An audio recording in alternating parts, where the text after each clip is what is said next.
आपके सामने genuine problems जो आई तैयारी करते हुए, जैसे किताब ले आना और उसको ना पढ़ पाना, 3 महीने बाद धीरे धीरे उसका प्रेशर जनरेट होना, किसी दिन पढ़ने का मन हो और किसी दोस्त ने एकदम ज़बरदस्ती कर ही दिया और उस दिन पढ़ना छूटा, 2-3 दिन और छूट गया साथ में, उससे एक दिमाग पर तनाव क्रिएट हो जाना, कभी कभी ये मन करना कि मतलब महासागर में उतर गए हैं, मझधार में फंसते जा रहे हैं, छोड़ ही देते हैं, ज़्यादा अच्छा है। ये सारे वो समस्याएं हैं जो रोज़ आती ही आती हैं। कभी कभी मन में इतना उत्साह होना कि कल ही एग्ज़ाम ले लो, बात बराबर कर दें, तैयारी मेरी बहुत अच्छी है, और फिर उसी आदमी का 15 दिन बाद इस स्थिति में आ जाना कि लगे कि अब घर वापस चलना ज़्यादा अच्छा है। और कुछ लोगों को प्रॉब्लम होती है, जैसे फैमिली प्रॉब्लम्स भी होती हैं जो सीरियस कंसर्न है, दबाव, घर से पढ़े ना पढ़े लेकिन महसूस होता है कि घर जाएंगे तो लोग देख रहे होंगे मुझे। इन सारी समस्याओं को कभी आपको दो चार होना पड़ा, इनमें से कुछ समस्याओं को, जैसे स्टडी मटेरियल का प्रेशर, या फिर कभी लगे कि स्किप कर दें, छोड़ दें, वापस चले जाएं, या फिर इतना बड़ा सिलेबस है कि पार नहीं पाएगा? ये सारी समस्याएं होती है हर जो भी तैयारी करता है ना, तो बेसिक नॉर्मल सी बात है।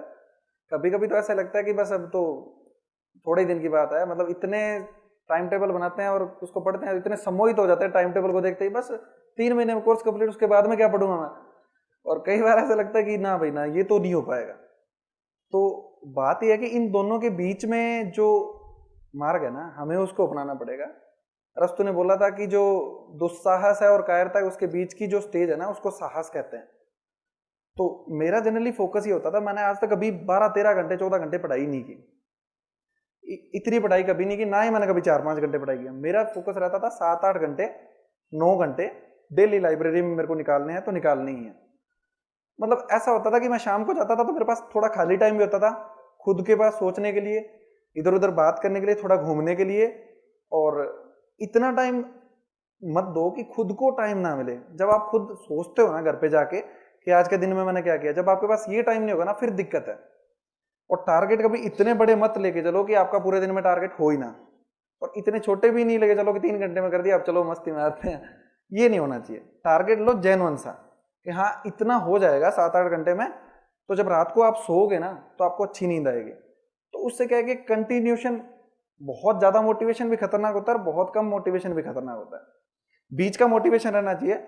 और वही बात है कि आपके जो आपने कुछ लिख के देखो या जो भी आप तैयारी कर रहे हो उसमें से खुद से पूछ के देखो कि मैंने कितना अच्छा किया है, तो उससे थोड़ा अच्छा फील होता है। जैसे आपने हिंदी के नोट्स पढ़ लिए, तो हिंदी के नोट्स को बंद करके आप रिवाइज करके देखो कि हाँ क्या चीजें मैं रिटेन कर पा रहा हूँ, उससे थोड़ा अच्छा फील होता है। ये सब चीजें छोटी छोटी चीजें हैं जो मोटिवेट करती हैं।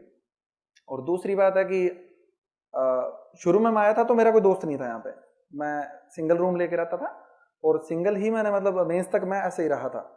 तो प्री तक थोड़ी सी ये दिक्कत आती थी कि अकेलापन महसूस बहुत होता था। कई बार ऐसा लगता था कि कोई खुद का नहीं है, सब अपने अपने मतलब, ये ऐसी फीलिंग भी आती है कई बार कि कोई हमसे बात करने वाला नहीं होता। तो बात यह कि ये सिचुएशन भी निकलती है, पर जैसे जैसे प्री पास में आता गया ना तो ये सब चीजें खत्म होती गई, क्योंकि प्री का प्रेशर इतना होता है कि कोई मतलब टेंशन लेने का टाइम भी नहीं बचता अपने पास। तो ये है कि ये सब चीजें आती है तो एक आधा दोस्त रखना चाहिए जो आपसे बात कर सके, आपकी चीजें देख सके। जैसे मेंस के टाइम में मेरे 1-2 दोस्त थे, उन्होंने बहुत अच्छी हेल्प की थी मेरी। तो और ये चीज है कि कई बार किताब ले आए, तो ये चीज थोड़ा सा मेरे में इतना संयम तो था कि किताबें परचेज करने में बहुत चूजी था, किताब परचेज नहीं करता था जब तक मतलब मैंने पुरानी किताब कंप्लीट नहीं किया, नई किताब मैं नहीं लेता था।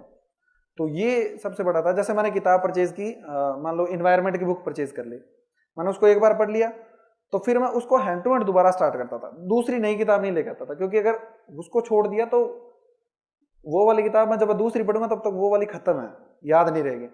2 बार 3 बार पढ़ के फिर मैं दूसरी किताब परचेज करता था। तो ये खुद पे थोड़ा कंट्रोल होना चाहिए कि यहाँ पे बहुत नोट्स मिलते हैं, दुकानें भरी पड़ी है नोट्स से, तो जब तक पुरानी किताब कंप्लीट ना हो ना, नई किताब कभी नहीं लानी चाहिए। और कई बार ऐसा भी होता है कि आप कहीं घूमने निकल गए कि छोड़ो यार कौन सी पढ़ाई है, तो कोई दिक्कत नहीं है। जब पढ़ाई का टाइम हो तो पढ़ाई का ही टाइम होना चाहिए, और एंटरटेनमेंट का टाइम हो तो एंटरटेनमेंट का ही हो। दोनों मिक्स करोगे ना तो ना वो हो पाएगा ना वो हो पाएगा। तो खुद के लिए टाइम निकालो, पर इतना भी मत निकालो कि कॉम्प्रोमाइज पढ़ाई से हो। संडे के दिन थोड़ा सा घूम लिया करो, तो क्या है कि थोड़ा रिलैक्स रहेगा और आप भी मतलब निरंतर मोटिवेट रख पाएंगे खुद